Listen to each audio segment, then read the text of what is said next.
টাকা দিয়ে এদিকে একটু কাকা, জুয়েল এদিকে একটু টাকা টাকা দেয় মাঝে মাঝে কিটা কোন জায়গায় হচ্ছে।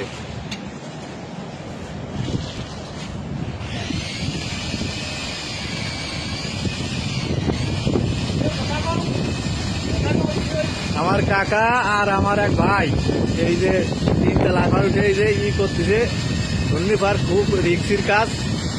আসলে এসব রিক্সির কাজ করা খুবই দুষ্কার।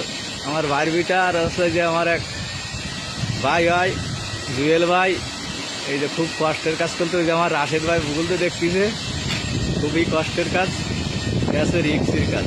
তাই একবার যদি স্লিপ করে তাহলে একদম জীবন শেষ।